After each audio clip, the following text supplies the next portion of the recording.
Hi, welcome to another chapter of our beautiful study of Genesis in Hebrew, Bereshit, and which means in the beginning. I've been saying it. If you are joining us for the first time, a lot is gonna sound probably like a lot.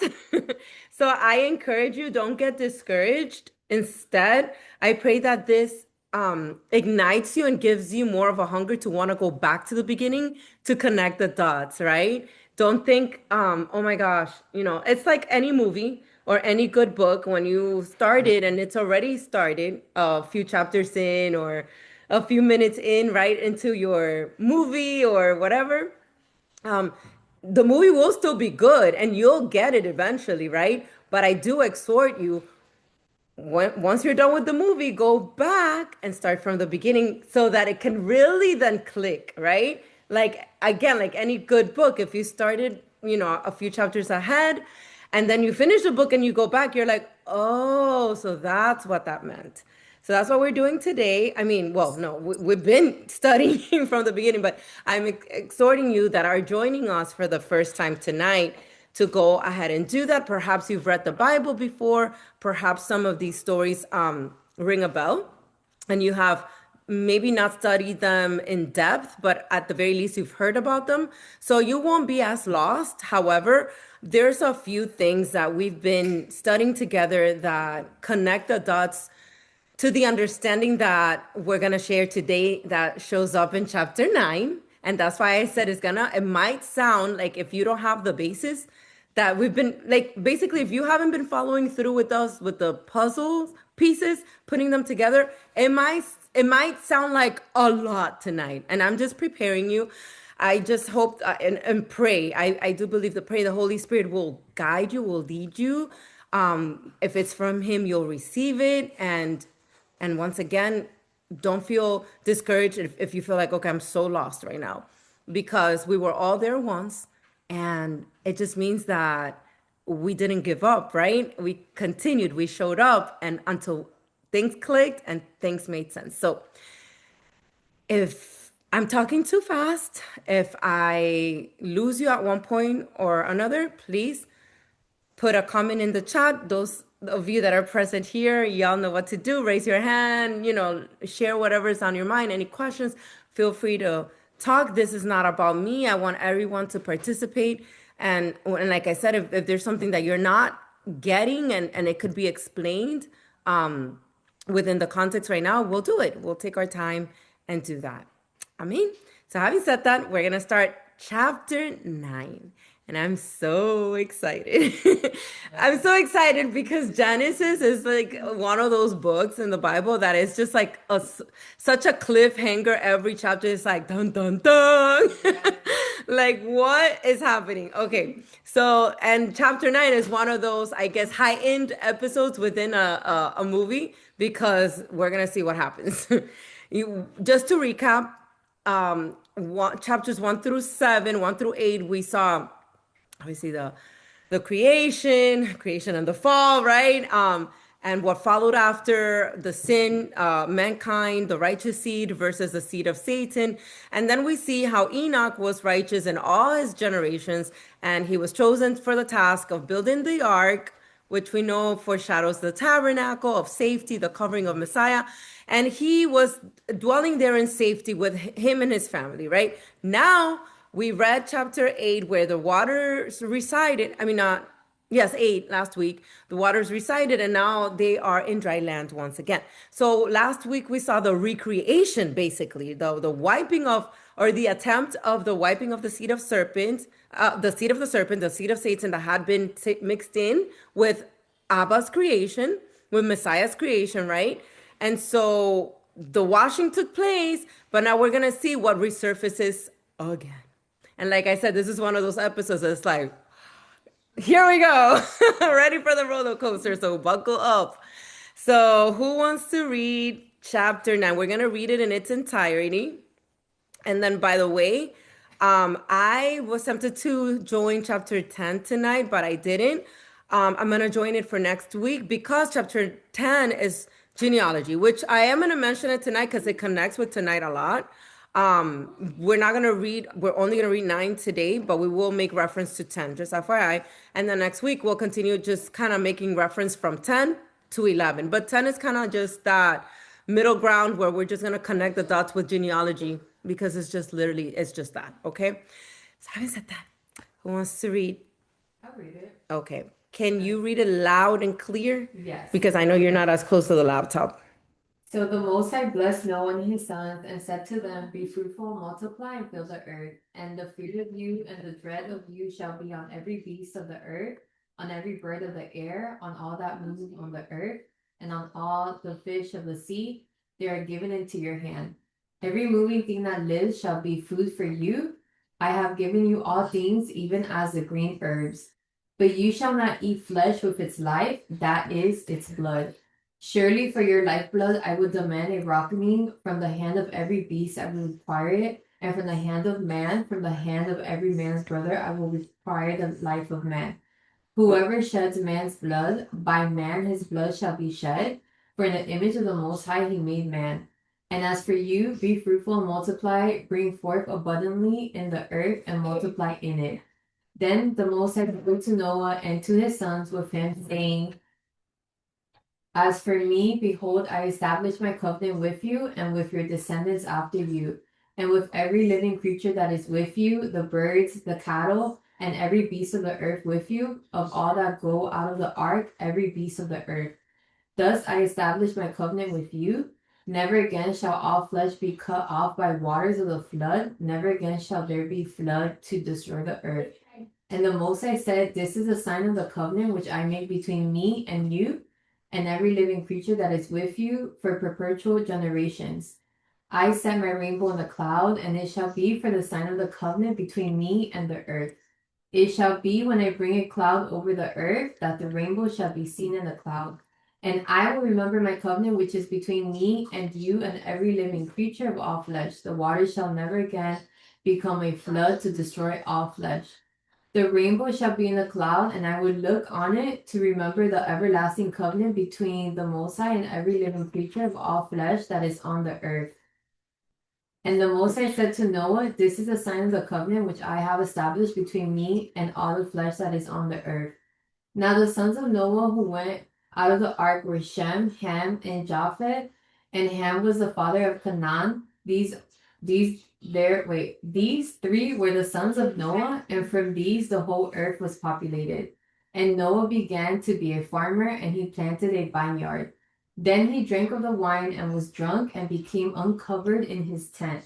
And Ham, the father of Canaan, saw the nakedness of his father and told his two brothers outside. But Shem and Japheth took a garment, laid it on both their shoulders, and went backward and covered the nakedness of their father. Their faces were turned away, and they did not see their father's nakedness. So Noah awoke from his wine and knew what his younger son had done to him. Then he said, Cursed be Canaan, a servant of servants he shall be to his brethren. And he said, Blessed be the Most High, the God of Shem, and may Canaan be his servant.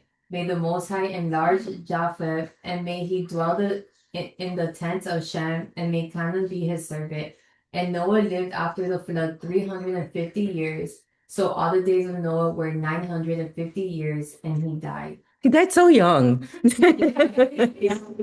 All right, so there's a lot to unpack in this chapter, okay? It might be a lengthy one, so I'm giving you a heads up. Not sure how long the study's gonna be, but I plan to break it apart for you guys because I want you guys to truly understand what we are seeing here. So we have chapter 9.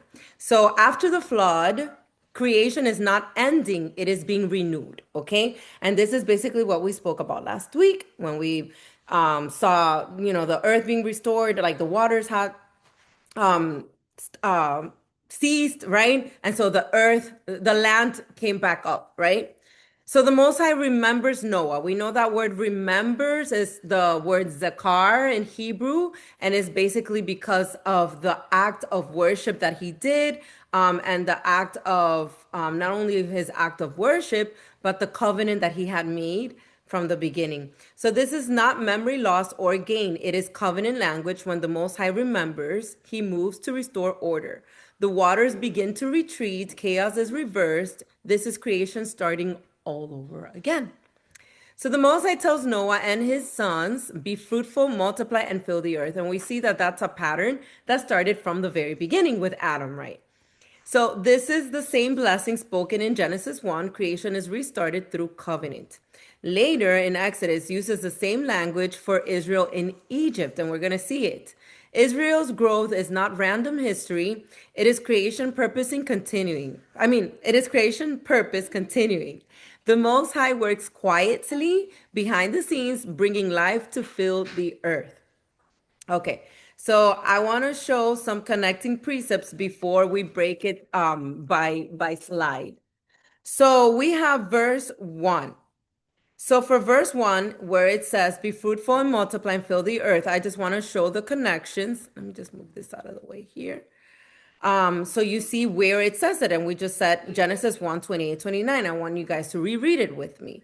Then the Adon blessed them, and God said to them, be fruitful and multiply, fill the earth and subdue it. Have dominion over the fish of the sea, over the birds of the air, and over every living thing that moves on the earth. And God said, see, I have given you every herb that yields seed, which is on the face of all the earth, and every tree whose fruit yields seed, to you it shall be for food. So we see that it's the first time that he tells them to be fruitful and multiply. Then he says it again in chapter 8, verse 17. Bring out with you every living thing of all flesh that is with you, birds and cattle, and every creeping thing that creeps on the earth, so that they may abound on the earth and be fruitful and multiply on the earth. That's the purpose of bringing in the animals. Remember, we spoke about that. Both clean and unclean were supposed to come in for, for food and for the ecosystem, right?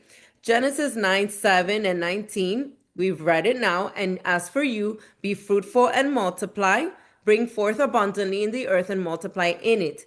And then we see that these three were the sons of Noah, and from these the whole earth was populated. So basically, the whole regeneration, the whole recreation starts with Shem, Ham, and Japheth. And we're going to break down the three later on. So you see what happened there. So Genesis 10:32, we also see, this is the chapter that I said I'm going to be linking in with genealogy. These were the families of the sons of Noah, according to their generations in their nations, and from these nations were divided on the earth after the flood. So in other words, from the sons of Noah comes both the Israelites, meaning the chosen people, the chosen covenant, and the rest of the nations. Okay.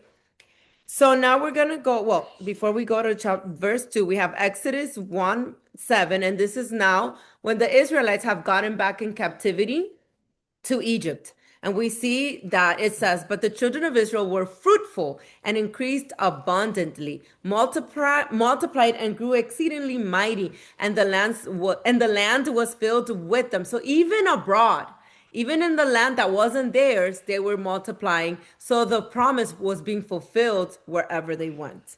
So I just wanted to point that out. So now I want to connect verse 2. It says, and the fear of you and the dread of you shall be on every beast of the earth, on every bird of the air, on all that move on the earth, and on all of the fish of the sea. They are given into your hand. So basically, like in creation, when he tells Adam that he should have dominion over all the animals, basically over all creation, he re-gives that authority to now Noah and his sons, right? Connecting with that, we just have to confirm here, chapter 1, verses 26 and 28 with Adam. Then God said, let us make men in our image, according to our likeness. Let them have dominion over the fish of the sea, over the birds of the air, and over the cattle, and over all the earth, and over every creeping thing that creeps on the earth.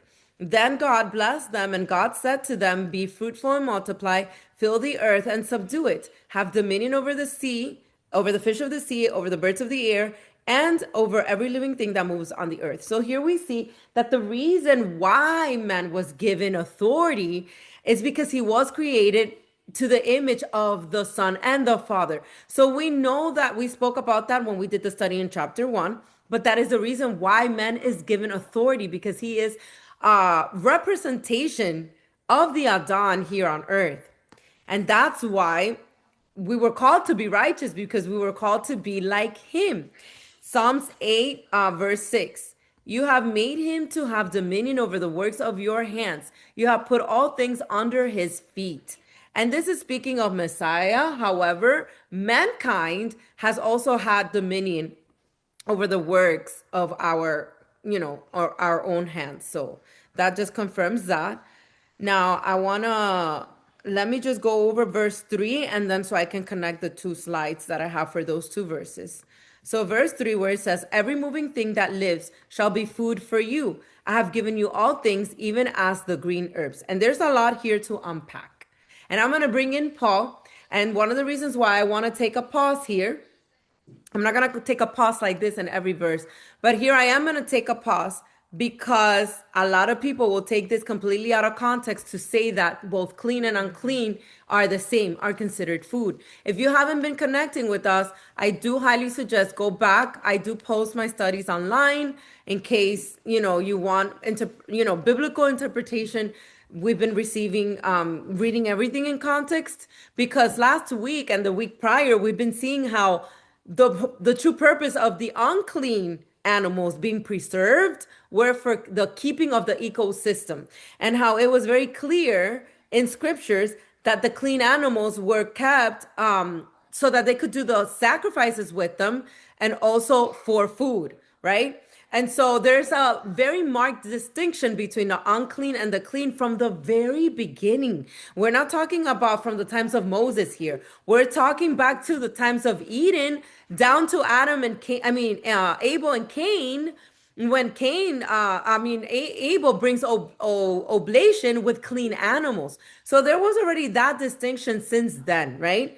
And so when people read this verse 3, they're going to connect. And I brought in as much as Paul as possible here, because they'll bring sparingly loose verses from Paul out of context to say how, oh, this is why Paul said that, because everything was given to us for food. But this is, if you've been studying with me and reading everything in context, you see that that is not at all what this means, right? It says, every moving thing that lives shall be food for you. I have given you all things, even as the green herbs. So now let's connect what these things are and what Paul was saying in regards to food and what has been misinterpreted. Okay, so bear with me here. We're going to take a kind of like a longer pause with this one. So Deuteronomy 12:15. However, you may slaughter and eat meat with all your gates, whatever your heart desires, according to the blessing of the Adon, your God, which he has given you. The unclean and the clean may eat of it, of the gazelle and the deer alike. In context, what is the Most High saying to Moses here, to the people of Israel? He's telling them, you can eat whatever meat you desire, understanding that he had already, before Deuteronomy 12:15, in Leviticus and even within Deuteronomy, given them exactly what were the meats that were allowed. So when he talks about meat to them, he's literally speaking about clean meats. And here, where it says the unclean and the clean may eat of it, it's talking about animals, meaning both the unclean animals and the clean animals may eat of the meat. Does that make sense? Meaning, like, the horse and the dog and the cow, they can have meat too. Share it with them. That's what the Most High was saying here to them. But I just want to bring it in context. You guys can read the whole chapter, and not only the whole chapter, please read the whole Bible so you can see the full picture and see what he means by that. Just yes. Yeah, it makes complete sense, because why would he say the unclean and the clean? Like, it's obviously talking about the animals, because there's the clean and the unclean. And then he's clearly still making the distinction of the two kinds of animals. So it's very clear here that the meat that he's speaking of in the Hebrew concept, and in their eyes, the word meat never included unclean animals. Understand that. Paul understood that. So in the New Testament, when it's translated from meat to food, it's still not talking about unclean animals. It's still only considering these clean animals only. So I just want you guys to keep that in the back of your heads. We see Deuteronomy 14, verse 3, 9, and 11. You shall not eat any detestable thing. These you may eat of all that are in the waters. You may eat all that have fins and scales, all clean birds you may eat. And I just put a few verses there. Obviously, there's a lot more in that chapter. But just to clarify, you see how it jumps from Deuteronomy 12 to 14. And he's making the distinction. You're only supposed to eat the clean ones, guys. Remember, do not eat detestable things. And he goes back into breaking it down to them. Then fast forward to the times of Paul after Messiah, right? So look what happens. No, this is the times of Peter, not Paul, in Acts 10. And I had mentioned it last week or the week before, and I completely forgot to go over the entire chapter. But thankfully, Abba is a God of an Alahim of second chances, and it comes right back up now, and we can discuss it now.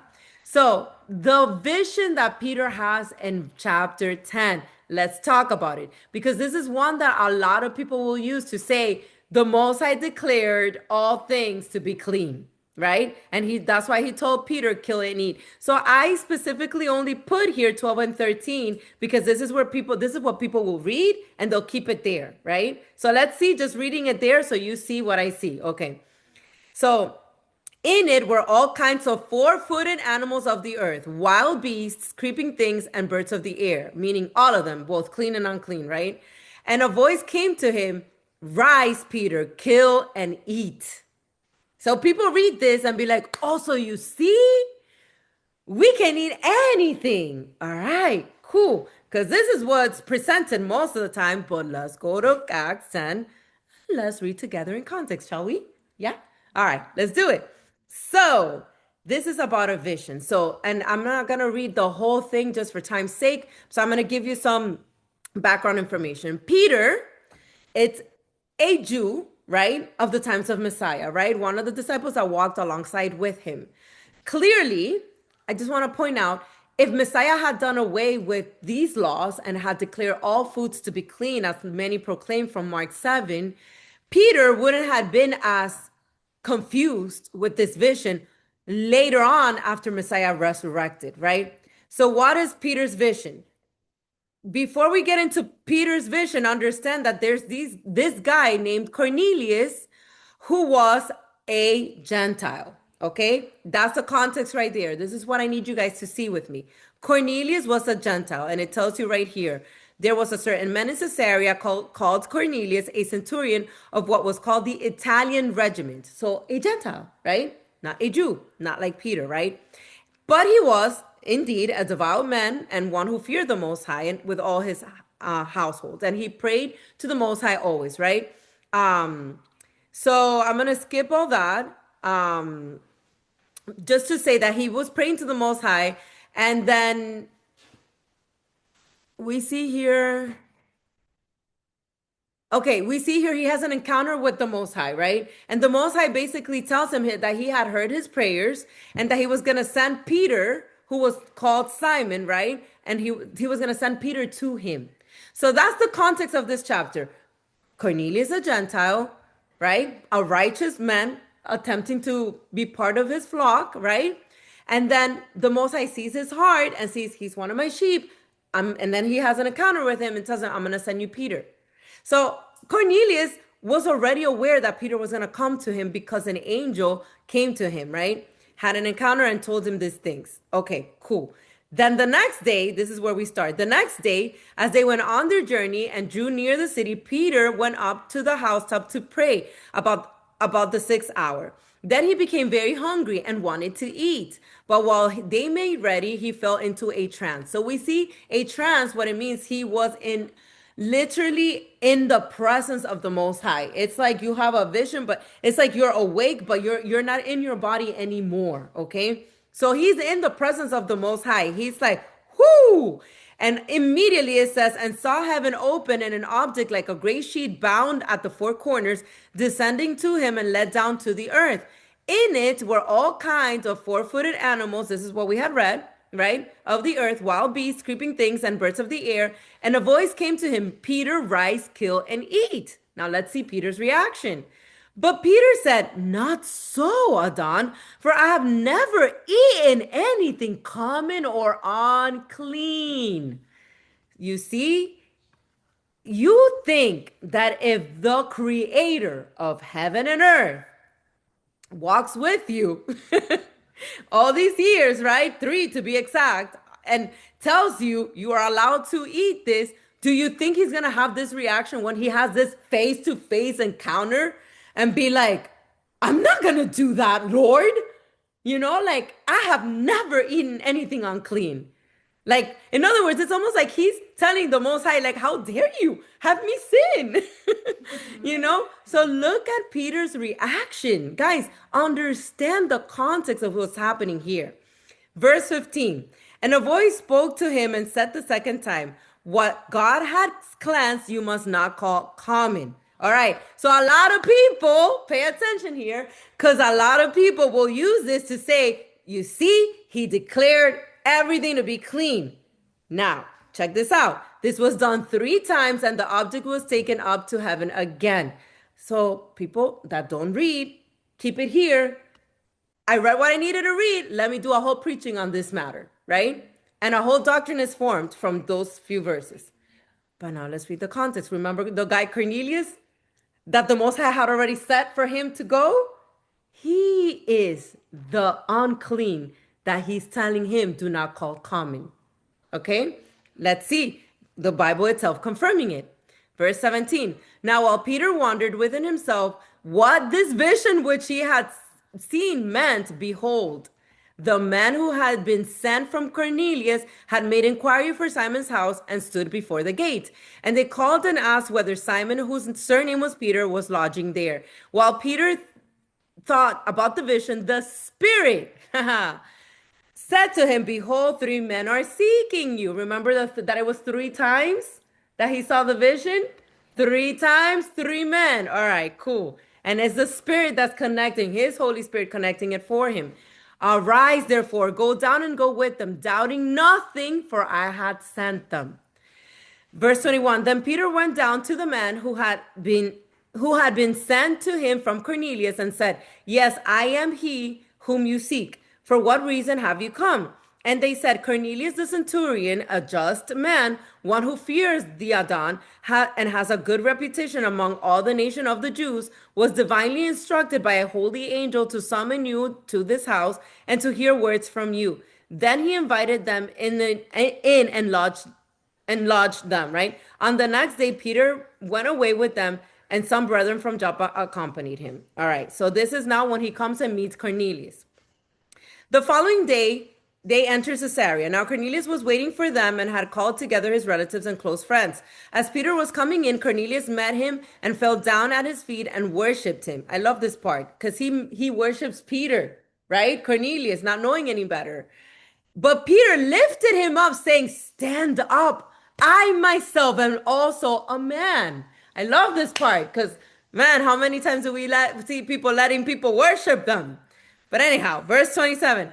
And as he talked with him, he went in and found many who had come together. Then he said to them, you know how unlawful it is for a Jewish man to keep company with or go to one or another nation. But the Most High has shown me that I should not call any man common or unclean. Case closed. That's the vision right there. Y'all, are y'all with me? Let me see, because I saw someone put up. Yes, Eileen. Eileen is saying unclean animals were not considered food, so they were clean on that, clear on that. Say yes, absolutely.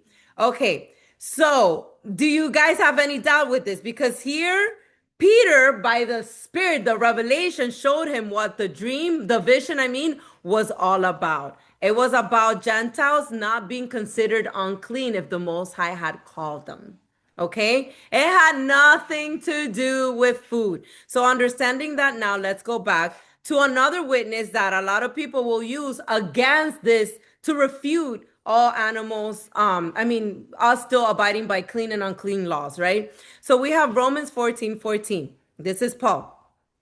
And I'm going to leave it out of context there, just so you can see how the confusion can come in.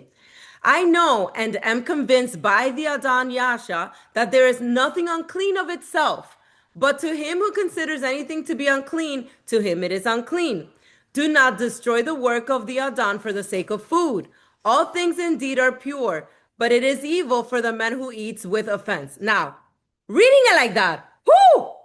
Yes, a whole new doctrine, because if you read it like that, he's basically saying, don't ask about food. Like, if you think it's unclean, then it'll be unclean. If you think it's clean, it'll be.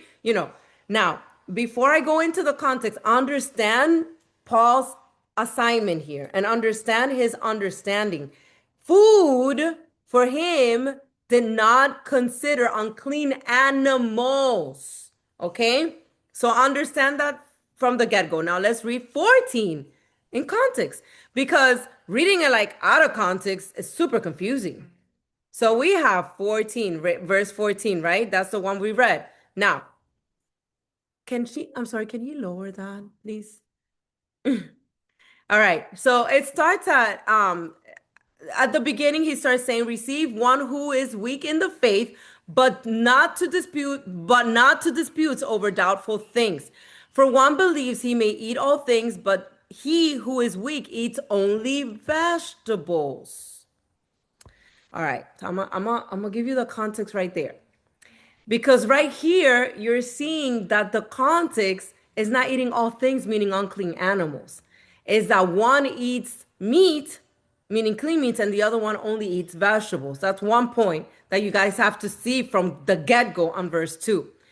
And then it says on verse 3, let not him who eats despise him who does not eat, and let not him who does not eat judge him who eats, for the Most High has received him. He's talking about basically like fasting, right? He's talking about if you choose like the Daniel fast, if you choose to just eat vegetables, or if you choose to only eat meat, right? Yes, that's the distinction from the get go. Verse 4, who are you to judge another's servant? To his own master he stands or falls. Indeed, he will be made to stand. For the Most High is able to make him stand. One person esteems one day above another, another esteems every day alike. Let each be fully convinced in his own mind. He who observes the day observes it to the Adon, and he who does not observe the day to the Adon, he does not observe it. He who eats, eats to the Adon, for he gives God thanks. And he who does not eat, to the Adon, he does not eat and gives God thanks. Okay, so he's talking about eating versus not eating. That's the first thing that you guys need to see right here, right? Whether you choose to do that or not, like that's not your concern. Whether he chooses, okay, that's basically what he's talking. He continues talking about, for none of us lives to himself, or no one dies to himself. For if we live to the Most High, etc., etc., etc. I'm not gonna read the whole. I'm just trying to pinpoint the context here. Okay. And I remember I did a whole teaching on this, by the way, because this is so crazy. It has nothing to do with food at all. Look, because he's even quoting. What is he quoting here? He's quoting from Isaiah. And this is about salvation. The whole point of chapter 14 is about salvation. For it is written, as I live, says the Adon, every knee shall bow to me, and every tongue shall confess the Most High, right? So it's about confessing him. So we're gonna continue where it says, therefore, let us not judge one another anymore, but rather resolve this, not to put a stumbling block or to cause to fall in our brother's way. And this is where 14 comes in. This is the one we read. So now let me see. There's another one that makes it more clear here. Here, verse 17. I'm going to read 16 too. Therefore, do not let your good be spoken of as evil. For the kingdom of the Most High is not eating and drinking, but righteousness and peace and joy in the Holy Spirit. So again, the distinction that he is making is not whether you eat clean or unclean animals, is whether you fast or not, whether you eat vegetables or meat. Has nothing to do with clean and unclean animals, because what was happening was people were judging others based on their lack of not eating or eating. You want me to say something? He's like talking about having unity within the body. Yes. And don't make like all this stupid drama for nothing. Like just like if your brother decides to do this, like okay, like but he's not talking about eating unclean. He's talking about like eating or not eating. Exactly. And you even see it down here on verse 19, where it says, therefore, let us pursue the things which make for peace, like you were saying, Jess, and the things by which one may edify another. Do not destroy the work of God for the sake of food. And again, food for Paul meant clean animals and obviously vegetables, right? It was not speaking about unclean. But you see that if you read 14 alone, how that could throw someone off big time. And that's the problem with the most of church nowadays. They don't read the Bible. And if they do, they read one verse, they cherry pick. And then that's just confusion in its own. So I wanted to pause there just so you can see for yourselves that is not me telling you, is the word itself. Now, another one that's a popular one from Paul, 1 Corinthians 10:23 and 26. I'm going to read it out of context.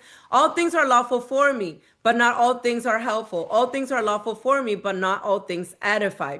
For the earth is the Adon's and all its fullness. A lot of people will use also this one to say that he's allowed to eat whatever he wants, right? For he is creator of heaven and earth. And once again, chapter 10 of 1 Corinthians, we just read verse 23 and 26, right? The entirety of chapter 10, we're going to see that he starts giving Old Testament examples. That's number one. I don't know what that thing that popped out there was, sorry. And he starts talking about the forefathers, like beginning with Moses. And you're going to see how he speaks about the spiritual food, which is manna that they ate in the desert. And he's talking about they all drank and ate, and they all ate and drank the same spiritual food and drink, basically, right? And he continues talking about all these examples and how many of them still fell into sin in the wilderness. That's the context. I'm not going to read because I want to move it on. I don't want to take too long here, but just to make my point clear. So you see the context here has nothing to do with food. He's telling them about how they had the spiritual food and they still fell into sin, right? And then he then goes clearly speaking about flee from idolatry. Flee from idolatry. The context here is to flee from the things of the flesh, right? And then when we go down to 23, I'm just going to read 21 to give a little bit more context. 20, where it says, rather that the things which the Gentiles sacrifice, they sacrifice to demons and not to God. And I do not want you to have fellowship with demons. You cannot drink of the cup of the Lord and the cup of demons. You cannot partake of the Lord's table and of the table of demons. So he's giving the distinction here. You cannot participate in the things of paganism, basically, right? And then from there, he starts saying, all things are lawful for me, but not all things are helpful. All things are lawful for me, but not all things edify. He's talking about you are allowed to worship other gods, but that's not going to edify you. And once again, the context, you see, has nothing to do with food, right? At all, at all. And then here on 25, where it says, eat whatever is sold in the meat market and asking no questions for conscience sake. Now, when he's talking about the meat market, again, he's not considering unclean animals. What he's saying, because unclean animals were not being sold in the market, right? So what he was considering is because some of these animals were sacrificed to idols. Remember the context here, flee from idolatry. He's talking about do not even ask, right? But look what he says. If any of those who do not believe invites you to dinner and you desire to go eat whatever is said before you, asking no question for conscience sake. He's talking about the meat that was possibly what's it called? Sacrificed to an idol, right? Like the animal was sacrificed to an animal and then they're selling the meat, basically. That's what he's talking about. He's saying, like, go to the house, but don't ask. Just eat it. That's what he's saying. He wasn't talking about unclean animals at all. But if anyone says to you, this was offered to idols, do not eat it for the sake of the one who told you, and for your conscience sake. For the earth is the Lord's and all its fullness. Conscience, I say, not your own, but that of the other. For why is my liberty judged by another man's conscience? And then he continues talking about whatever you eat and drink, you drink to give glory to God, etc., etc. And if you put that in context, whatever you eat is for the glory of the Most High. What is the glory of the Most High? To obey him and to do his commandments. So whatever you're eating is to obey what he wants you to eat. So I just wanted to leave it at that. I want to make sure that you guys understand the things that are used up against the entire Bible, basically. And so you see how it has nothing to do with that. Lastly, I'm going to go through this one really quick. I'm not going to read the whole chapter, but just Colossians 2:16, where it says, so let no one judge you in food or in drink or regarding a festival or a new moon or Sabbaths. In context, just want to point it to it. He's talking to a church that is preeminently Gentile, right? A church, let's say Dominican people who converted, now they're Israelites, right? Gentiles, meaning they didn't keep the Sabbath days, they didn't keep the feast days, they didn't eat clean, right? And he's telling you, oh, now that you are doing that, people are judging you. Like, it's like me, like, oh, you think you're Jewish now? You think you're da da da, you're eating clean, you're keeping the feast. Paul is speaking to people like us, and he's telling them what he was telling them, let no one judge you for your feast days and what you're eating, right? It's actually the other way around. And people don't get that. And if you see the context of this one, because this is 16, the context of Colossians, we find it. I'll show you right here. Here on verse 8, beware lest anyone cheat you through philosophy and empty deceit, according to the tradition of men, according to the basic principles of the world, and not according to Christ. And that is the context that he starts from there, telling them, let no one judge you. And that is all the way down here on verse 16. So, context is key, guys. Let's continue. 1 Timothy 4:3-4, another one from Paul. Forbidding to marry and commanding to abstain from foods which God created to be received with thanksgiving by those who believe and know the truth. For every creature of the Alahim is good, and nothing is to be refused if it is received with thanksgiving. So a lot of people also use this out of context to say he told Timothy that people that abstain from eating foods are basically bad people, right? He's connecting that with the false teachers and da da da. But the false teachers, the context of First Timothy, if you see it, I didn't put the whole chapter here, is false teachers who are the ones who are telling, think about it this way. What religion today is telling men to not eat meat? It's Catholicism, right? So it stems from like false doctrines, false things, but it had nothing to do with unclean animals and unclean meats. Okay? Food, once again, when he says to abstain from foods, in their view, was clean. Okay? So moving it right along, because there was a lot there. Let me just read lastly Genesis 1:29. And the Most High said, see, I have given you every herb that yields seed, which is on the face of the earth, and every tree whose fruit yields seed to you, it shall be for food. So from the very beginning, the commandment was to eat fruits and vegetables. Later, the animals were allowed because of the fall of man. It was allowed, but he gave them specifics of which ones would benefit their temples and which one would kill them. So I just wanted to reiterate that. Let me now go and share my slide really quickly, recapping verses 2 and 3 of Genesis 9. So we see once again, dominion is given to men with responsibility. Man is given authority over animals, but this authority is not abused, it is stewardship. Food is expanded from plants to animals, but limits are immediately placed. And we see that in Leviticus, right? Thus, power always comes with boundaries. Understand that. Understand that. All right, now let's go to verse 4. Connecting with verse 4, we have, but you shall not eat flesh with its life, that is, its blood. There's a few connections here with the blood. We already know that the life is in the blood. Let's see everywhere in scriptures where it says that. Leviticus 7:26. Moreover, you shall not eat any blood in any of your dwellings, whether of bird or beast. Leviticus 17:10-16. And whatever men of the house of Israel or of the strangers who dwell among you who eats any blood, I will set my face against the person who eats blood and will cut him off from among his people. For the life of the flesh is in the blood, and I have given it to you upon the altar to make atonement for your souls. For it is the blood that makes atonement for the soul. Therefore I said to the children of Israel, no one among you shall eat blood, nor shall any stranger who dwells among you eat blood. Whatever man of the children of Israel or the strangers who dwell among you, who hunts and catches any animal or bird that may be eaten, he shall pour out its blood and cover it with dust. Interestingly, how man was made from dust, and you see how the blood was supposed to be covered with the dust, right? For it is the life of all flesh. Its blood sustains its life. Therefore, I said to the children of Israel, you shall not eat the blood of any flesh, for the life of all flesh is its blood. Whoever eats it shall be cut off. And every person who eats what died naturally or what was torn by beasts, whether he is a native of your own country or a stranger, he shall both wash his clothes and bathe in water and be unclean until evening. Then he shall be clean. But if he does not wash him or bathe his body, then he shall bear his guilt.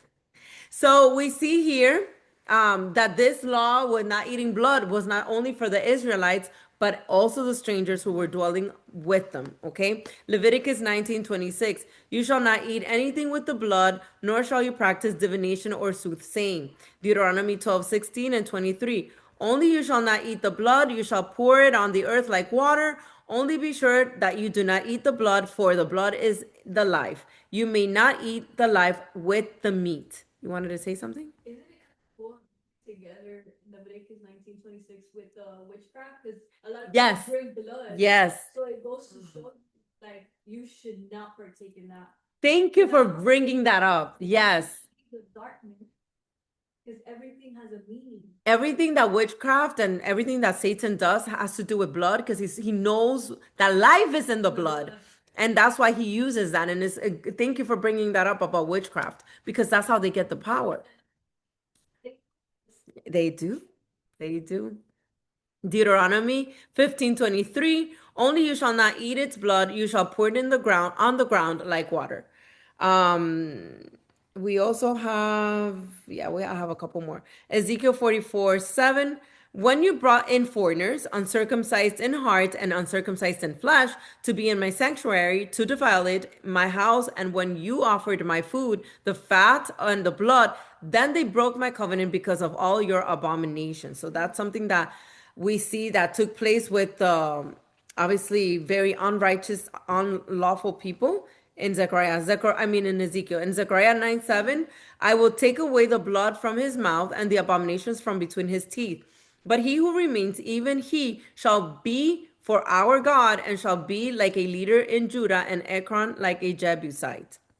And we also see, and again, this is talking about, obviously it's a metaphor, but it's talking about, I will take away the blood from his mouth, meaning the life, right? And the abominations from between his teeth. Is he speaking in a metaphorical way for judgment, but still it's the same truth that applies for the blood. 1 Samuel 14:33-34.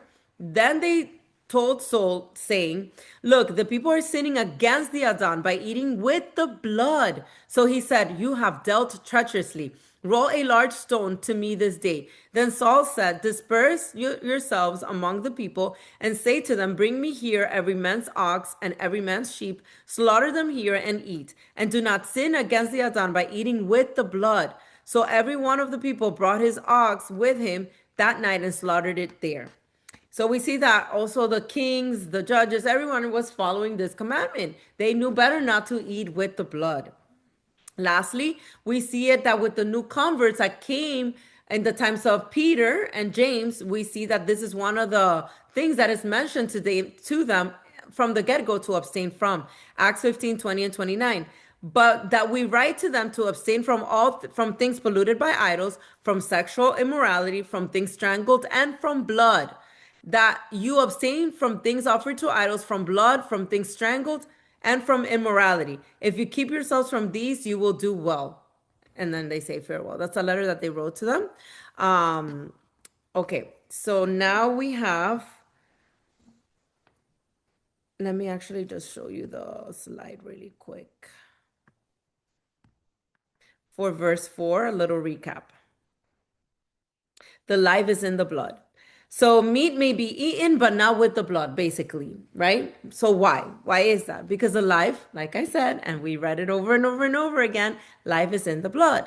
Blood belongs to the Most High. It represents life, breath, and soul. We know, and I put a picture, an image here of the heart.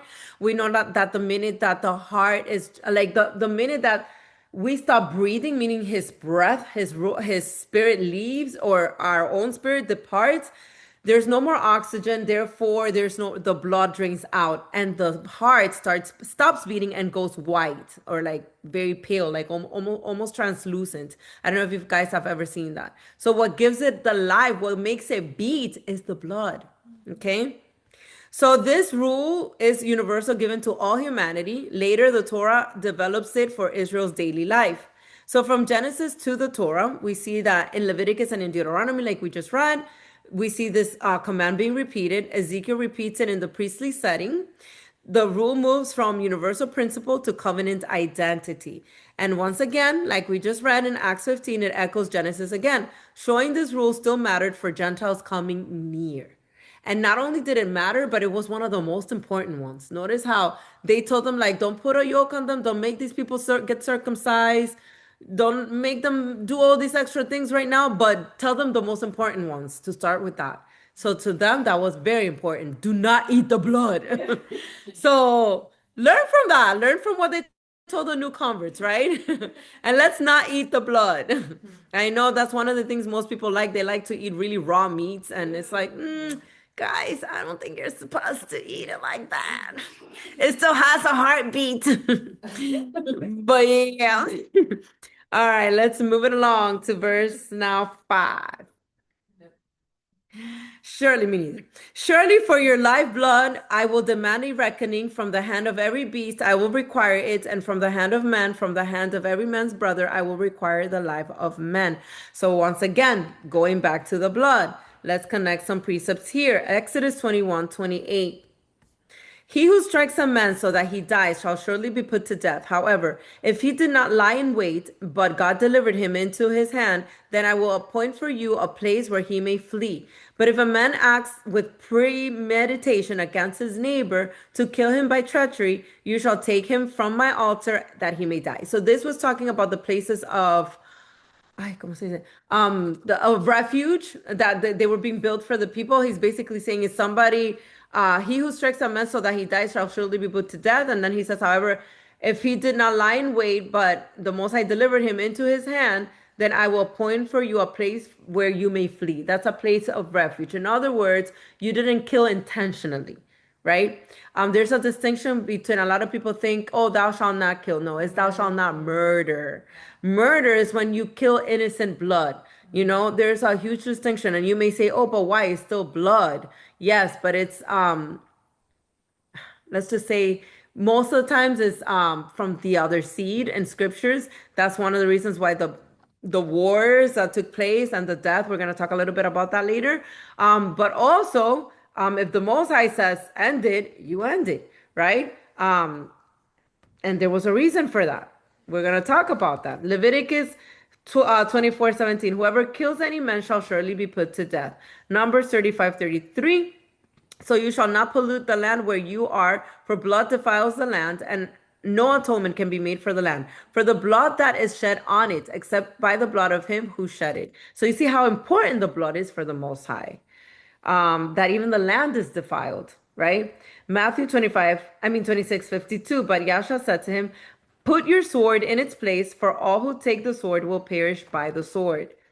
Genesis, let me see, is this Genesis here? Yes.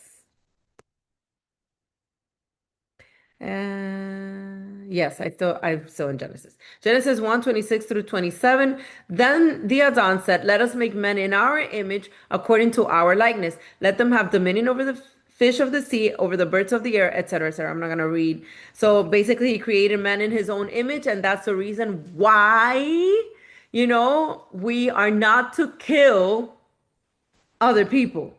Mankind was created in his image. That's the reason. We see it in Revelations 13:14. And speaking of the beast, and he deceives those who dwell on the earth by those signs which he has granted to do in sight of the beast, telling those who dwell on the earth to make an image to the beast who was wounded by the sword and lived. So we see the Antichrist basically having people worship and creating an image of him, right? And that image, we know, it's can almost translate to self, the worship of self as well, right? So because we're not to worship ourselves, we were created to his image, so we worship him. Does that make sense? Okay, so recapping verse 6. Trying to do it like this so everything makes more sense. Okay, so now we have the blood requires an account, right? We just read it in Genesis 9:5. So the Most High says he will require an account for human life, from mankind, from animals, basically. Life is not cheap. Bloodshed pollutes the land. This is why Exodus demands justice, not just payment. The cry of blood. So Abel's blood cried from the ground. The Psalms say the Most High hears a cry of bloodshed. Enoch describes the blood of the righteous crying to heaven. Revelation shows the same cry under the altar. The Most High does not forget spilled innocent blood. Messiah and the blood and the language of blood. Messiah says the blood of the prophets will be required of this generation. He is using Genesis language here. To seek blood is covenant justice language. Judgment is not random. It is a result of accumulated guilt. And speaking of Enoch, let me just go back so we can read those two accounts on Enoch really quick. So we have Enoch chapter, where I have it here. I'm going to read verse 10, verse 23, because it's so small I can barely see it. Oh, it's down here. Wait. I think it's only up to 22. Maybe I wrote it wrong. Okay, let me try Enoch 47, 4. Oh, I have it right here. And the hearts of the holy were filled with joy because of the number of the righteous had been offered, and the prayer of the righteous had been heard, and the blood of the righteous been required before the Adon of the spirits. I wonder which one was Enoch 10 here. Oh, well, let's continue. So here, I'm not going to read it. This is just confirming, be fruitful and multiply. I'm going to go down to verse 9 where it says, okay, here we start. And as for me, behold, I establish my covenant with you and with your descendants after you. Connecting with verse 9 of the descendants, we see it in chapter 9. No, sorry, chapter 6. Yeah, verse 18. But I will establish my covenant with you, and you shall go into the ark, you, your sons, your wife, and your son's wife. Isaiah 54. For this is like the waters of Noah to me. For as I have sworn that the waters of Noah would no longer cover the earth, so have I sworn that I would not be angry with you nor rebuke you. And I know we read that one last week, but it connects beautifully here with verse 9 as well. So verse 10, where it says, and with every living creature that is with you, the birds, the cattle, and every beast of the earth with you, of all that go out of the ark, every beast of the earth, just want to connect their Psalms 145, verse 9. The Adon is good to all, and his tender mercies are over all his works. Verse 11. Thus I establish my covenant with you. Never again shall all flesh be cut off by the waters of the flood. Never again shall there be a flood to destroy the earth. And just a reminder that this covenant that he does with Noah, he later brings into fulfillment with Abraham, Isaac, and Jacob, does the blood ratification through Moses on Mount Sinai with the Israelites, with the 12 tribes. That covenant, all of it was broken when they did the sin of the golden calf, which is why then the new covenant, the sign of that covenant was the Sabbath. I'm going to connect that. Hopefully I have time to connect all of that. But basically the covenant, the sign, yes, we still have the reminder of the rainbow, right? As a covenant that he will never destroy the earth by waters anymore. However, the sign that is set for his people throughout scriptures, it says that is the Sabbath. That's how he seals now. That's the covenant. That's the sealing of his people. That's his reminder of the millennial reign, because that's what the Sabbath is all about. The New Jerusalem, right? So just wanted to bring that one in. So connecting with verse 11, we have Genesis 8:21. And the Adon smelled a soothing aroma. We spoke about this last week. Then the Adon said in his heart, I will never again curse the ground for man's sake, although the imagination of man's heart is evil from his youth. Nor will I again destroy every living thing as I have done. So again, the soothing aroma that came from his sacrifice, from a surrendered heart, caused this covenant. Understand that. Isaiah 54:9.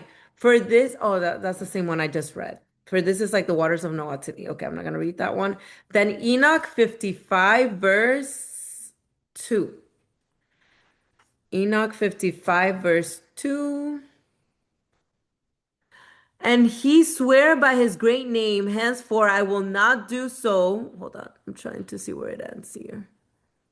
And he swear by his great name, henceforth I will not do so all who dwell on the earth, and I will set a sign in the heaven, and this shall be a pledge of good faith between me and them forever, as long as heaven is above the earth, and this is in accordance with my command. So beautifully connecting Enoch there. Then we have connecting with 12. And the Most High said, this is the sign of the covenant which I make between me and you and every living creature that is with you for perpetual generations. Now, check out this covenant. This is the sign of the covenant. He's talking about the rainbow, right? The sign of the covenant. Look how the Targums renders verse 12.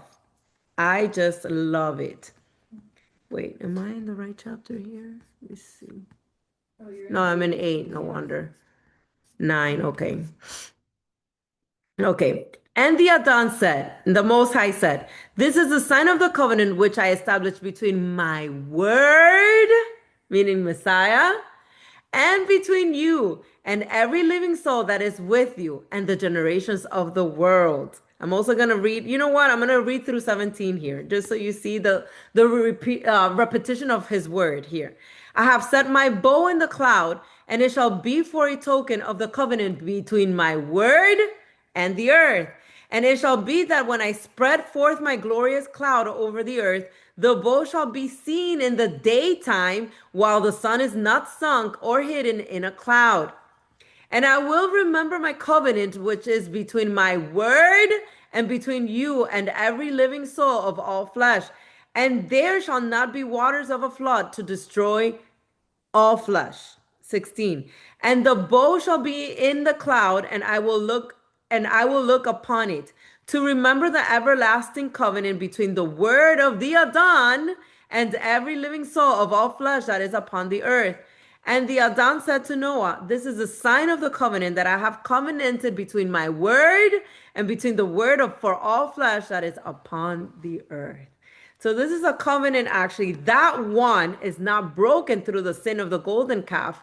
Just forgot to make that clarification because it's made between Messiah himself and him. Okay? And the covenant is that he will not destroy the earth by waters. And it's funny because his throne in Revelation says that his throne it's like a rainbow of many colors. So it's a reflection of his throne that we see down here on earth every time it's a reminder that sign comes from the throne, which is beautiful. And connecting with that also we have in Genesis 9. I'm going to read it from regular canon. Let me just read it from here. Verse 13 and 17. I set my rainbow in the cloud, and it shall be for the sign of the covenant between me and the earth. But you see how it says in the Targums between my word. So it's between Messiah and the earth. Um, and then as well as Genesis 17:11, and you shall be circumcised in the flesh. Okay, so here, this is already with Abraham. Okay, fast forward to Abraham. Notice how the sign of the covenant here is the removal of the foreskins, right? And we'll talk more when we get there. And you shall be circumcised in the flesh of your foreskins, and it shall be a sign of the covenant between me and you. Again, there's different signs. There's the sign of the rainbow, there's the sign of circumcision of the flesh, and then there's the sign of the Sabbath. Okay? So we'll break that down as we move along later in the studies, but just want to give you kind of like a introduction to the covenants. So verse 12, let me just show the slide really quick for verse 12. Yeah. All right. So we have Let me just recap verse 6 over here. I forgot to do this slide. So the image of the Most High of Alahim, right? So whoever sheds man's blood, by men his blood shall be shed, for the image, for in the image of God he made man. Okay, so uh why? Because humans are made in the image of Alahim. This gives every human life equal value. No rank, no class, no exception. We already spoke about that, but just recapping. All right. So now going to verse 12 and 13. And actually, let me read 13 because I realized we didn't before I connect this slide about the rainbow. So 13 says, I set my rainbow in the, oh no, yeah, we did read it. Never mind, never mind. So let me go back to my little Canva. Okay, so a promise after judgment. We see it in Genesis 8:21. The Most High promises he will never again destroy all flesh by flood. Isaiah later recalls this promise: judgment will come, but not in the same way. We spoke about that last week. Covenant restrains chaos. Now, the bow in the clouds. Interestingly, the rainbow is a bow, which is also a weapon. Think about it this way: it's like a bow, it's like an arc, right? So the Most High hangs it in the clouds like a warrior laying down arms after battle. I found that in a teaching a long time ago, and I always found it fascinating. To me, it resonated, so I put it in my notes. So the bow faces away from the earth. It's kind of like a sign of mercy. Covenant seen in glory, Ezekiel and Revelation, which we'll read now, describe glory like a rainbow. The covenant is not forgotten. Even in judgment scenes, mercy is remembered. And that is beautiful. So let's just read that one. John, I just want to read Revelation and Ezekiel really quick. Starting with Ezekiel 128. Like the appearance of a rainbow, this is the throne of heaven, by describing the throne of heaven, by the way. Like the appearance of a rainbow in a cloud on a rainy day, so was the appearance of the brightness all around it. This was the appearance of the likeness of the glory of the Adon. So when I saw it, I fell on my face and I heard a voice of one speaking. Woo, that's Mashiach, right? Revelation 4:3. And he who sat there was like a jasper and sardius stone in appearance. And there was a rainbow around the throne, in appearance like an emerald. The northern lights. I know, I always think about the northern lights. I love it. I love it. And then speaking about the bow, just want to read Habakkuk 3:9. Your bow was made quiet ready. Oaths were sworn over your arrows, Selah. You divided the earth with rivers. So that's just to connect kind of like the bow image that I showed in the slides. Okay, so verse 18. Now the sons of Noah who went out of the ark were Shem, Ham, and Japheth. And Ham was the father of Canaan. So I'm going to we are going to go deep in this part. We will go deep, just giving you a heads up. The rest of the chapter is all about this, okay? So from the get-go, this is Moses writing, the account of Moses writing about the story of Noah, right? And he's telling you that the Ham was the father of Canaan. However, Canaan was not in existence yet. Okay? He's basically letting you know who the sons were and who was Canaan.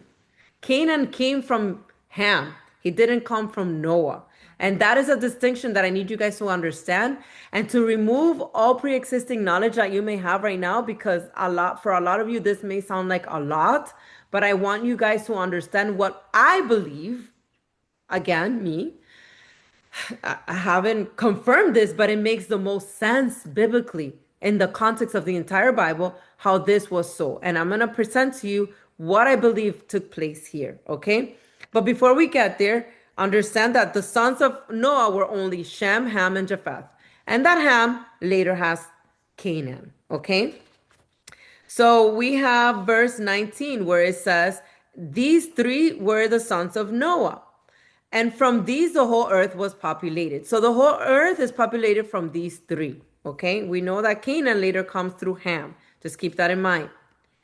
So then we have, and just connecting there with 19, I just want to read First Chronicles, just for reference, 1 through 4. So this is about the generations. So we see Adam, Seth, Enosh, Canaan, Mahalalel. But this is a different Canaan here, by the way, spelled differently. Mahalalel, Jared, Enoch, Methuselah, Lamech, Noah, Shem, Ham, and Japheth. So just seeing the genealogies from Adam stemming down through now Shem, Ham, and Japheth. Okay. So now let's go to verse 20. This one is a good one.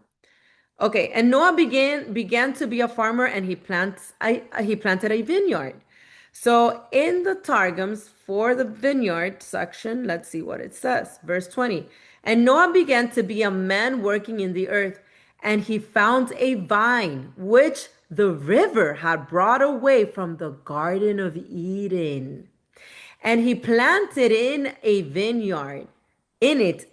a vineyard, right? And it flourished in a day, in one day. And its grapes became ripe, and he pressed them out. And let's just read 21 for context here. And he drank of the wine and was drunken, and he made himself naked in the midst of his tent. Okay, so I'm going to stop right there because here in the Targums it says that the vine came from the Garden of Eden. A little detail that is not in our regular Masoretic text, which, I mean, if you think about it, makes sense how he got drunk so quickly. How did this, we went from like, there was nothing, the earth was wiped, and he later like plants a vineyard so quickly, and then all this happened so quickly, right? So to me, that resonated, and I'm like, all right, I'm gonna include that one to show some context here. So we see Genesis, just connecting with that, Genesis 3:19 and 23. In the sweat of your face you shall eat bread till you return to the ground, for out of it you were taken, for dust you are, and to dust you shall return. Therefore the Adon God sent him out of the Garden of Eden to till the ground from which he was taken. And connecting that, that's exactly what Noah then begins to do immediately after this new recreation, right? Genesis 4:2, then she bore again, this time her brother Abel. Now Abel was a keeper of sheep, but Cain was a tiller of the ground. And so we see Cain kind of like signifying the fallen nature of men, right?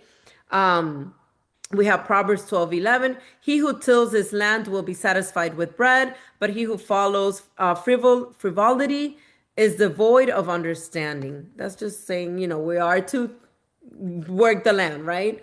Grow our own food, etc., etc. Jeremiah 31:24. And there shall dwell in Judah itself and in all its cities together farmers and those going out with flocks. And I just put that connecting there with the distinction of farmers and those who cared for the sheep, just like in the times of Abel and Cain. First Samuel is something else. I want to read Enoch 10, verse 18.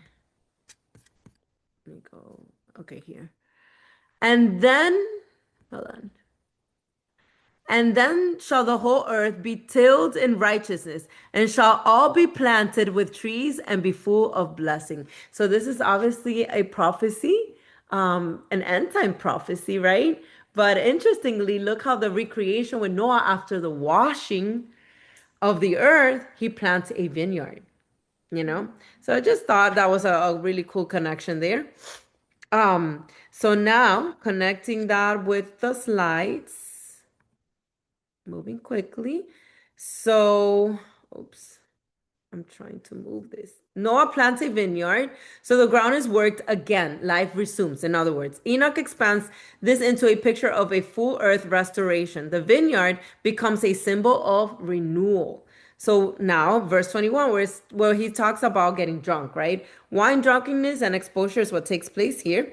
Noah becomes drunk and uncovered. This pattern appears many times in scriptures. Drunkenness often leads to confusion, deception, and exposure. But more than the exposure, what I want to do show is what truly took place here. I do want to connect a couple of precepts here in 21 just to show how drunkenness is not good. We are allowed to be merry and rejoice, especially during feasts and things like that, but not to get drunk. We see Hannah was one that was confused by being drunk just because she couldn't utter her words. The priest thought she was drunk, but not that she was. Just put it there for that purpose. All right, so now situations where men got drunk and were not good, right?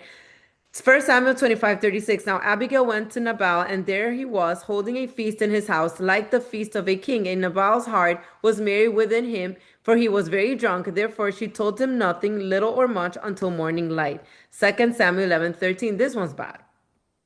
Now, when David called him, he ate and drank before him, and he made him drunk, and ate. And at evening, he went out to lie on his bed with the servants of his Lord, but he did not go to his own house. This is when he did the sin with Bathsheba, David, and he was trying to get this guy, I forgot, Uriah, the husband, to sleep with his wife because he had knocked her up. David had knocked up Bathsheba. So he called them from war, and this man was so righteous that he would not go and lay with his wife because the war was still taking place. It's like, I can't do that. I can't go and sleep with my wife while there's a war out there. I need to serve my king. And then he's like, David seduces him basically into getting drunk because he figured, like, if I get him drunk, I'm gonna get him to lay with his wife, and he still didn't do it even after he got drunk. So I just want to, yeah. But drunk for the most part, I mean, drunkenness for the most part will have you do stupid things. He was. He must be in heaven right now. Proverbs 21. All right, wine is a mocker, strong drink is a brawler, and whoever is led astray by it is not wise. Ephesians 5:18, Paul says it too, and do not be drunk with wine in which is dissipation, but be filled with the Spirit. Genesis 19 to 32, we see the example of Lot. What we'll talk about that eventually, what his daughters did, right? Come, let us make our father drink wine, and will lie with, and we will lie with him, that we may preserve the lineage of our father. And we see a comparison in the book of Lamentations here. Rejoice and be glad, O daughter of Edom. We know Edom is not a good nation. You who dwell in the land of Uz, the cup shall also pass over you, and you shall become drunk and make yourself naked. So that's a metaphor, prophecy for Edom, right? However, we see the connection with drunkenness and being naked, exposed, sin, right? Now, why do I bring all those connections in? Because now this is going to be easier to understand when we read verse 22. This is where things begin to get spicy. And Ham, the father of Canaan, notice how it mentions he's the father of Canaan. Again, mind you, he did not have Canaan at this point yet. And this should be more like in parentheses, as other translations have it, right? And Ham, I would say, who later begot Canaan, saw the nakedness of his father and told his two brothers outside. Notice how they always point out he's the father of Canaan. Why are they keep pointing this out? Is being pointed out for a reason. You might not agree with me, and that's absolutely fine. But I believe the point of the author, what the author is trying to convey, is that Ham, who got Canaan, this is how he got him. All right. So it says here, he saw the nakedness of his father, and he told his brothers outside. And it says on verse 23, but Shem and Japheth took a garment, laid it on both their shoulders, and went backward and covered the nakedness of their father. Their faces were turned away, and they did not see their father's nakedness. All right, cool. We see the two brothers protecting the father, but what is it really? Is the word really clear here with the father's nakedness? Because it sounds like the curse that he gives Canaan is really bad. Notice how he curses Canaan and not Ham, by the way. Then he said, cursed be Canaan, a servant of servants, he shall be to his brethren. Why in the world is Noah cursing his grandson, right? But then he's calling him, you're going to be a curse to your brothers, right? I mean, a servant to your brothers, meaning he's saying that Canaan is actually brothers with the other two. So all that, I remember having question mark, question mark, question mark. Let's say we read the whole Bible in context and see what the word says about, oops, what was this? What the word says about what is your father's nakedness. And let's bring it in scriptures. Leviticus. Let's bring in the judge. Leviticus 18:7. I have three witnesses here. So Leviticus 18 is the first one.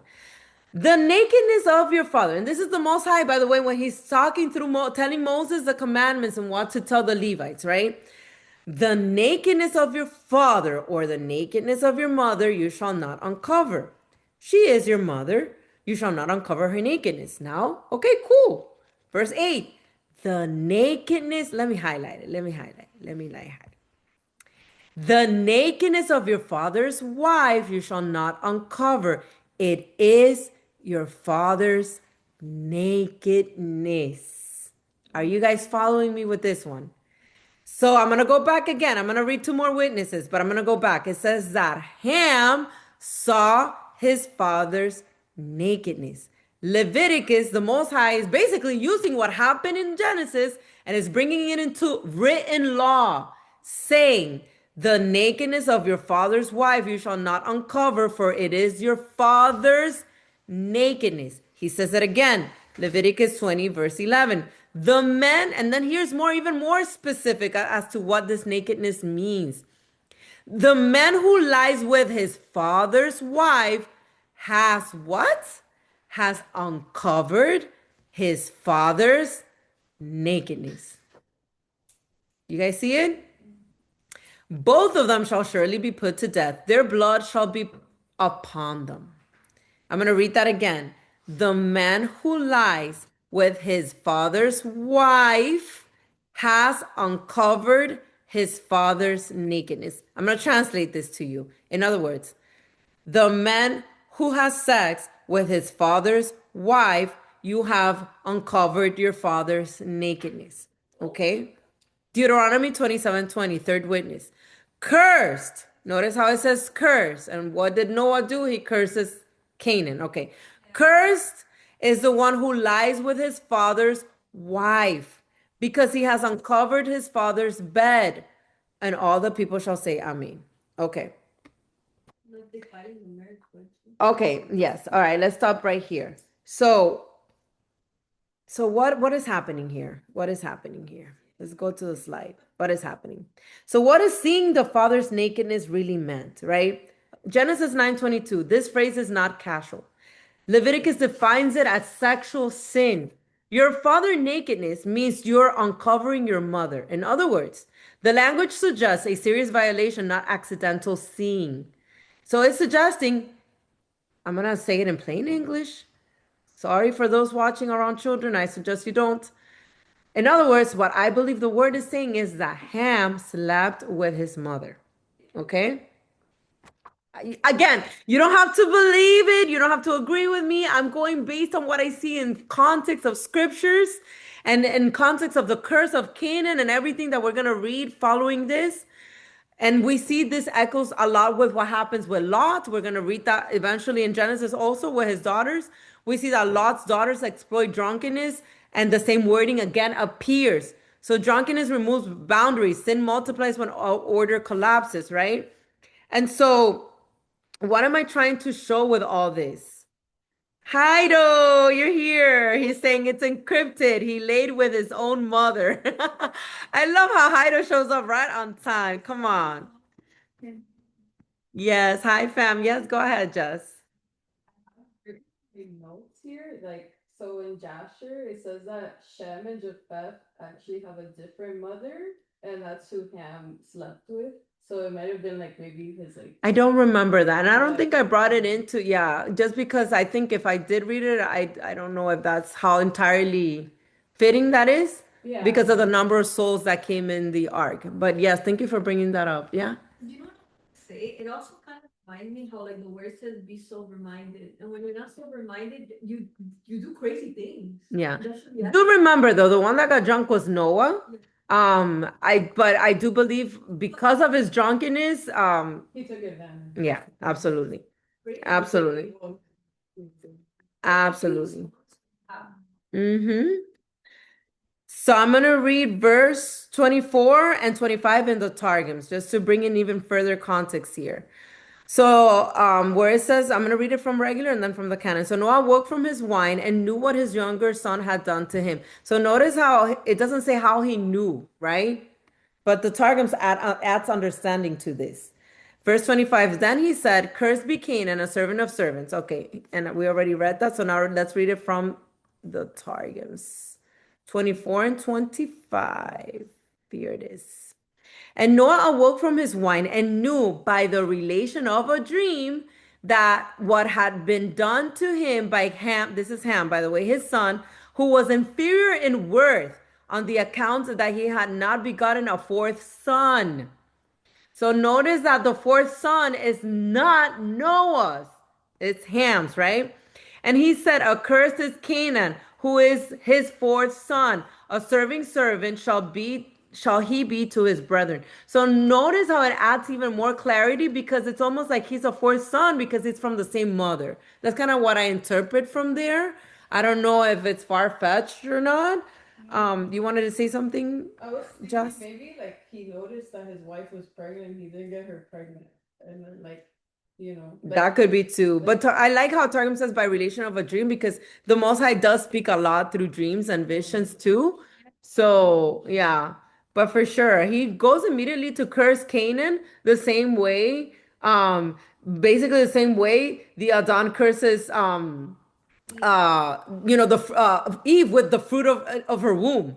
Basically, you shall have you will conceive your children in pain, and after she eats from an apple. It's like, wait, what? What does that have to do? It connects. It's all like the same type of curse. It's the same type of sin from the beginning, right? the verbiage, like the Mm-hmm. fruit, eating the fruit, he's not Yes. really eating the fruit, and then it's like his father's nakedness. It's not really that he saw his father naked. It's that he did something like you get. I get it. And it's like the Bible, it's kind of like Jairo says it's encrypted, but the Bible explains itself with scriptures. Like if you continue reading the word, it makes it so clear, like, oh wait, so that's what this meant, right? And that's why it's very important to know the Torah. Because when you know Very the Torah, important. these stories make a lot more sense. The whole Bible makes a Yes. lot more sense. I love it. Yes. And then connecting with verse 25, we have Deuteronomy 27, verse 16. Cursed is the one who treats his father or his mother with contempt. Oh, we already read that one. Okay. So we have Joshua. Oh, this is about Canaan. Look at this one. Joshua 9, 23, 27. In case you guys don't remember, Canaan becomes the land and it actually becomes the promised land. Interestingly, but they're supposed to remove all the Canaanites from there. The Canaanites were giants. So keep that in mind because we're going to start talking about that now. So now, therefore, you are cursed, and none of you shall be freed from being slaves, woodcutters and water carriers for the house of my Alahim. And that day Joshua made them woodcutters and water carriers for the congregation and for the altar of the Adon in the place which he would choose even this day. He's talking about the Canaanites. Okay, notice how they were cursed. We also have 1 Kings 9, 20 through 21. All the people who were left of the Amorites, Hittites, Perizzites, Hivites, Jebusites, who were not of the children of Israel, that is, their descendants who were left in the land after them, whom the children of Israel had not been able to destroy completely, from these Solomon raised forced labor as it is to this day. So we see the curse befell upon them truly from beginning with Canaan all the way through all the descendants of Canaan, right? Because this is who these descendants we're going to see it later on in chapter 10. The Amorites, the Hittites, the Perizzites, the Hivites, who they descend from. So we also have, let me just show the slides really, really quick for these two verses, 25, 4 and 25. Everybody's saying hi to each other. I love it. All right. So there's nothing hidden that will not be revealed. This is how I believe the Most High reveals it to Noah, right? The text does not explain how Noah knew. The Targum says that it was revealed in a dream. Hidden things are sometimes uncovered by the Most High. So now let's talk about the curse of Canaan, found in verse 25. So Canaan is cursed, not Ham. This is intentional.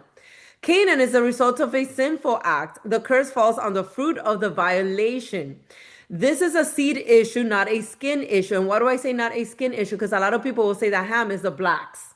They do. If you look into maps and things like that, because you know how all the nations come from Ham, Japheth, and Shem, and they'll say that, and that there's a map behind all this, but it doesn't show obviously because the things are in the way. But basically saying like Japheth is like Asia and all the countries over there, and Canaan is like Africa, meaning Ham. The descendants of Ham through Canaan, right? That are like the blacks, and then Shem is the Shemites, meaning like in Middle East and Europe and et cetera, et cetera.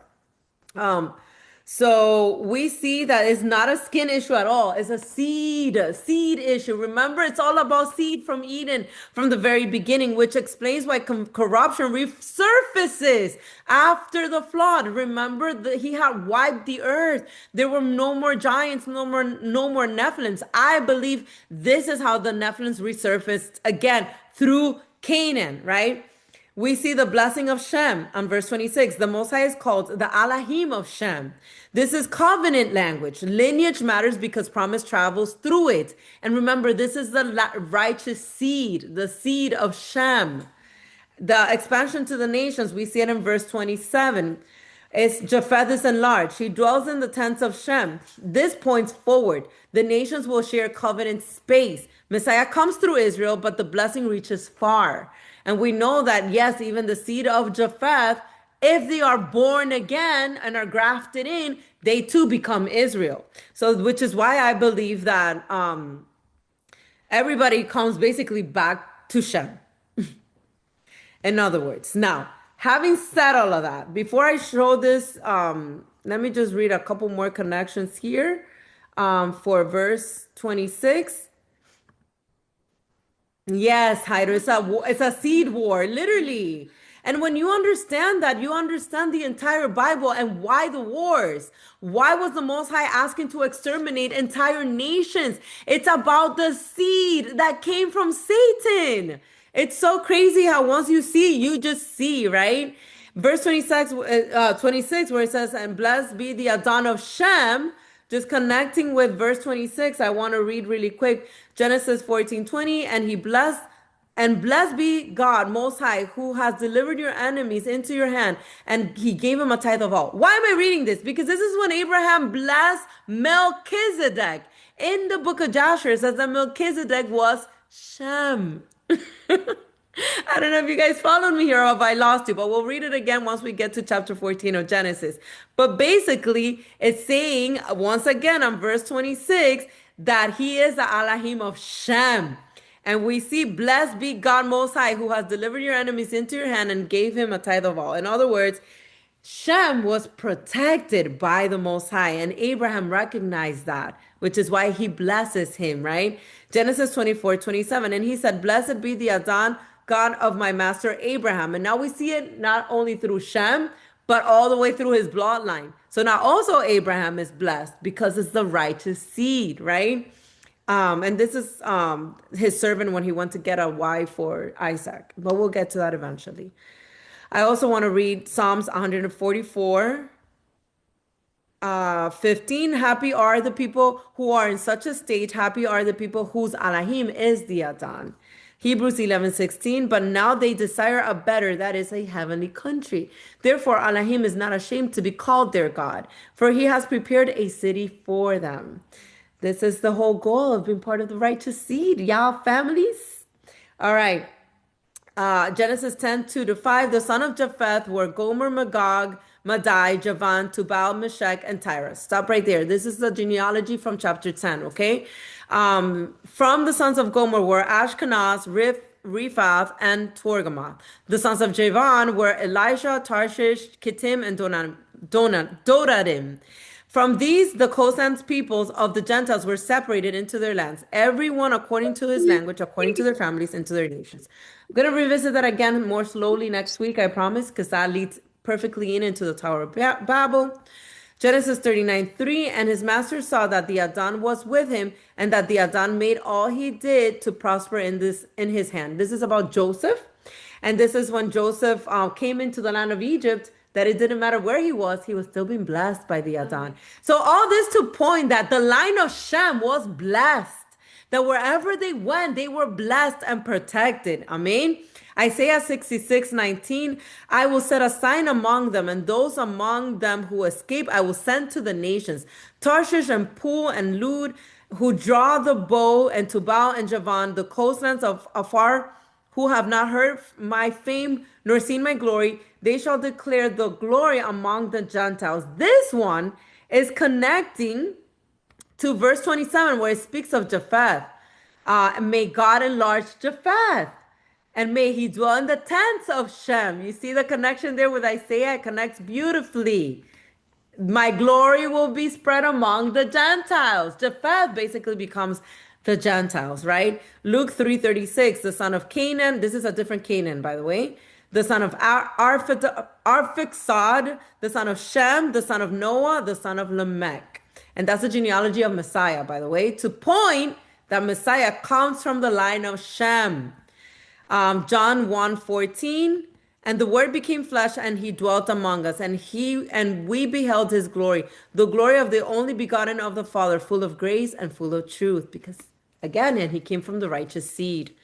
Ephesians 2:13-14, but now in Yahshua HaMashiach, you who once were far off have been brought near by the blood of Messiah. This is connecting again to 27 and the line of Japheth, right? For he himself is our peace, who has made both one and has broken down the middle wall of separation. Is speaking of bringing in the Gentiles. Ephesians 3:6, that the Gentiles should be fellow heirs of the same body and partakers of his promise through Messiah, through the gospel. We spoke about this on Sunday, the message on Sunday that I brought, all praises to the Most High, bringing clarity into who is Israel and what are we to become, right? All right, so now let's summarize it all up. There is giants in the land once again, right? So Canaan explains post-flood giants and extreme judgment. And I'm going to read from Wisdom of Solomon. I forgot. Let me do that first, because Wisdom of Solomon is one of the connections for verse 27. So let me read that one really quickly. That one's really good. And it brings so much more clarity to my thesis. I mean, my theory, not my thesis. My theory of how the giants came back in, right? So notice the subtitle that it gives it here, the sins of the Canaanites, right? And I'm going to focus just on verse 11 down here. For their offspring were accursed from the beginning, and it was not through fear of anyone that you let them unpunished for their sins. Unpunished for their sins. Why were they cursed from the beginning? You see how it connects so beautifully? This is Wisdom of Solomon over here, right? The reason why, let's go back to the slide, is because, once again, Wisdom of Solomon says that the Canaanites were judged because their evil was inborn and their wickedness was innate and their way of thinking would never change. This text is saying basically what I've been trying to say. Corruption was built into them. It was unchangeable. It was in their DNA, right? Even children were included in judgment. That fits perfectly with a seed corruption worldview. That's why the Most High will send to exterminate entire nations, including the children, because it was in them. It had nothing to do with race, with skin color, with any of that. It had to do with seed, and they were already tainted. They look like these peoples, okay? So Genesis explains how that corruption entered. Wisdom describes what it looks like generations later. Sirach 33:10-13 teaches that, and I forgot to look for that one. But it basically teaches that some people were made for honor, others for dishonor from the womb, such as Abel and Cain. Same exact storyline, right? Again, preloaded destiny language. This does not explain how it assumes corruption exists from birth. Okay? Enoch consistently teaches that earth was corrupted through seed mixing. Giants came from forbidden unions. Their offspring devastate humanity. Judgment is necessary to preserve creation. While Enoch focuses on angelic sin before the flood, Genesis 9 shows how corruption re-enters after the flood through man. And this is key right here. That's not a contradiction, it's a progression. Once again, Enoch focuses on angelic sin before the flood, and Genesis 9 shows the corruption that re-enters after the flood through specifically Ham, right? Bearing Canaan, I mean. And sounded the same, right? Canaan, I don't know. Enoch 7:2 says, and they became pregnant and they bare great giants whose height was 3,000 ells, right? So Genesis 10 plus giants. Canaan's land later contains the Anakim, the Rephaim, the Zamzumim. The text never explains why giants are back. The seed corruption explains why Israel must remove them. Okay, why the Most High would have Israel remove them. Why coexistence is forbidden, and that was a huge thing, right? The Most High was always, do not mix with the women of Canaan. Do not mix with the women of Canaan. Do not mix. He was so big on that. And notice how Esau, well, Edom was a result of that. Esau then bears Edom as a result of having his wives from Canaan, right? And we see all the corrupt men always would mix with Canaanites and the other seeds. Solomon as well, yes. So this is why judgment is total, and the Most High, and that was not. He had no partiality. He was very rigid with that. This is not about race, it's about preserving the image of the Most High, because we were created once again to his image, and preventing another Nephilim like corruption of humanity. Understand that that is the whole purpose of the flood, of everything that took place, and even of why he sends Messiah later on to redeem his creation that had been tainted. Right now, we don't see the Nephilim. We see some giants, a couple of giants that kind of sneak out here and there, but I do believe they're amongst us. They're just hidden. Well, maybe, I don't know. I don't know, right? There's a lot of things being hidden up in Russia, I hear. But anyhow, let's continue. Yes, yes, yes. Even I'm making like so many connections in my mind right now. Like I'm having this Yes. whole theory too right now. Oh, share. Well, let me Yeah. let me read this and then share. So seed corruption resurfaces. We see that again. Before the flood, corruption entered through angelic rebellion. After the flood, corruption re-enters through human rebellion, which is through Ham, right? Canaan, as a product of a sinful union, becomes a carrier of that corruption. And once again, that's my theory. You don't have to take it. But again, it just rings and makes so much sense to me. So this explains why giants reappear without angels descending again. Why Canaan's land matters. That's another thing. Why retake that land, right? The giants are concentrated in Canaan's territory.